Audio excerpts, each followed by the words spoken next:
Chapter बहुपद। सवाल तीसरा, यह सवाल पिछले दो सवालों से अलग है, चलिए कैसे करेंगे देखते हैं। तो लिखते हैं,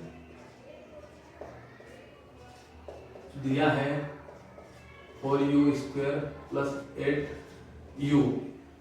चूंकि अभी इससे हमें जीरो निम्न द्विघातीय व्यंजकों के शून्यांक ज्ञात कीजिए, तो इसे हमें जीरो के बराबर मानना होगा। तो लिखा, माना कि 4u² प्लस 8u का मान 0 है। तो अभी इसे न्यूमेरिकल फॉर्म में लिख लेते हैं, 4u² प्लस 8u बराबर 0, इक्वेशन फर्स्ट। अभी यह सवाल पिछले दो सवालों से अलग क्यों है? क्योंकि इस सवाल में अचर पद नहीं है। उन दोनों सवालों में पहले अचर पद दिया गया था, इस सवाल में अचर पद नहीं है। तो जिस सवाल में अचर पद नहीं होता उस सवाल को हम कैसे हल करते हैं? पहले इससे पहले जो दो सवाल थे जिसके साथ अचर पद था, हम क्या करते थे, जो x वाली वैल्यू हो गई, यहाँ पर है तो u वाली वैल्यू हो गई, इसके आगे की जो संख्या गुणांक है उसको हम तोड़ते थे जोड़ और घटाव में, और जो पद आता था, जो हमारा अचर पद आता था उसको गुणा करने पे आना चाहिए। पर इस सवाल में हमें क्या डायरेक्ट सवाल करना है, इसे हम लिख के सरलीकरण करते हैं और कॉमन ले लेते हैं। तो हम 4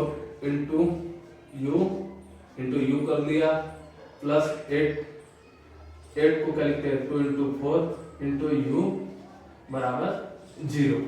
अभी हम देखते हैं इन दोनों में क्या कॉमन है, इसमें 4 कॉमन है, इसमें भी 4 है, 4 को हम लिख लेते हैं। इसमें u कॉमन है, इसमें भी u कॉमन है, तो हम u को बाहर निकाल लेते हैं। तो हमें क्या मिला अंदर, u क्या बचा है +2 बराबर 0। आप ये बात हमेशा ध्यान रखिए कि दो पदों में जब हम कोई संख्या कॉमन ले लेते हैं तो वो संख्या उन दोनों पदों के गुणा में आ जाती है। तो ये दोनों पदों के गुणा में आ जाती है, और जो दो पद बचते हैं उसे हम ब्रैकेट में लिखते हैं। ठीक है, अभी हमारे को दो पद प्राप्त हो गए, तो हम पहले पद को 0 के बराबर रखेंगे। तो यहाँ पर मैं आपको समझाने के लिए लिख देता हूँ, चूंकि यह पहला पद या दूसरा पद,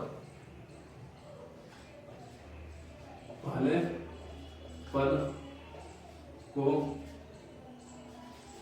0 के बराबर रखने पर रखे। हमारा पहला पद क्या है 4u बराबर 0। तो हमारा 4 यहाँ पर क्या है इंटू में उधर जाके क्या होगा डिवाइड में, तो डिवाइड में हो गया। अभी 0 में 4 का डिवाइड करेंगे तो क्या होगा 0।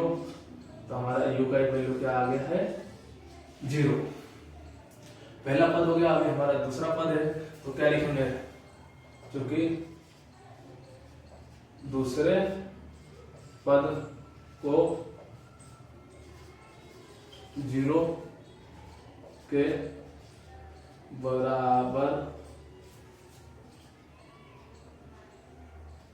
रखने पर, 0 के बराबर रखने पर हमारा दूसरा पद क्या है u + 2। तो हम रखते हैं u + 2 बराबर 0। अभी हमारा 2 प्लस में है तो बराबर को बदल कर जाएगा माइनस में।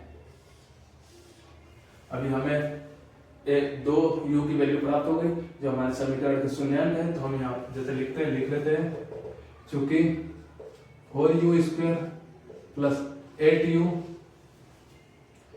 के शून्यांक 0 और -2 हैं। अभी हमें शून्यांक प्राप्त हो गए। अभी हमें इस सवाल को आगे करने के लिए गुणांकों की जरूरत है। तो गुणांक हेतु तो लिखते हैं गुणांक प्राप्त करने हेतु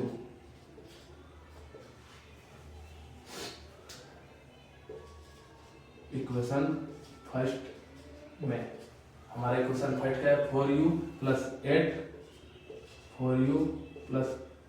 8u बराबर 0। अब इसके हम गुणांक देखते हैं। तो वो सवाल x में था तो हमने x के गुणांक लिखे, ये सवाल u में है तो हम u के गुणांक लेके चलेंगे। तो हमारा u² का गुणांक बराबर u के आगे क्या है 4, तो u स्क्वायर का गुणांक हो गया 4, u का गुणांक क्या होगा 8, तो हम 8 लिख लेते हैं। अभी हमारा अचर पद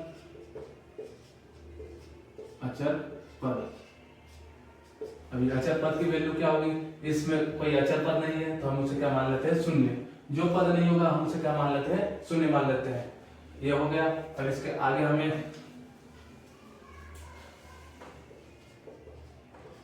शून्याङ्कों और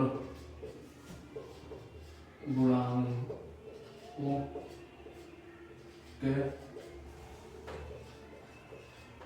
संबंध सत्यापित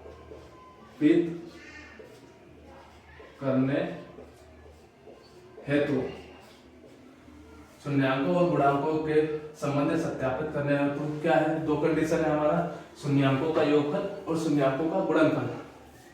तो आइए उसे अब आगे करते हैं।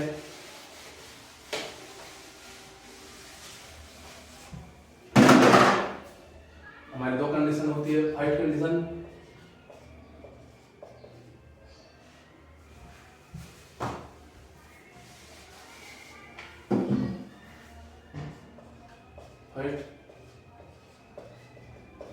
कंडीशन क्या है, शून्याङ्कों का योगफल बराबर, हमारा सवाल यू में है तो हम यू में लिखते हैं, माइनस यू का गुणांक यू स्क्वायर का गुणांक। अभी हमारे शून्याङ्क दो कौन कौन से हैं, 0 और -2, इनका योग 0 प्लस -2 बराबर, हमारा जो सवाल में माइनस और माइनस लिखते हैं, हमारा u का गुणांक क्या है 8, तो हम 8 लिख लेते हैं। हमारा u का गुणांक u स्क्वायर का गुणांक क्या है 4, तो हम 4 लिख लेते हैं। अभी 0 माइनस प्लस माइनस हो जाता है, तो यह -2 हो गया, -2 बराबर -2, 0 में -2 जाएगा तो -2 बचेगा। जो संख्या बड़ी होती है उसका निशान लगता है, यहाँ पर 2 बड़ा है तो इसके आगे संख्या का निशान लग गया है। हमारा पहला पद प्राप्त हो गया, शून्याङ्कों का योगफल। अभी हम शून्याङ्कों का गुणनफल प्राप्त करेंगे। शून्याङ्कों का गुणनफल बराबर अचर पद यू स्क्वायर का गुणांक, शून्याङ्कों का योगफल। हमारा अचर पद 0, शून्याङ्क हमारे कौन कौन से हैं, 0 इंटू -2 बराबर अचर पद हमारा क्या है 0, यू स्क्वायर का गुणांक क्या है 4, रख देते हैं।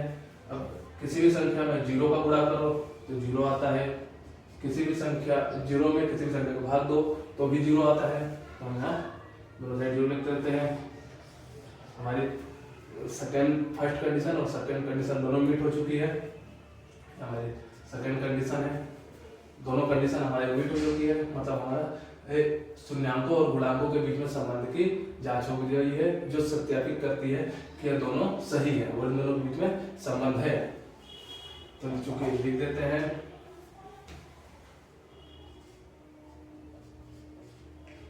शून्याङ्कों और गुणांकों के बीच संबंध सत्यापित होता है। धन्यवाद।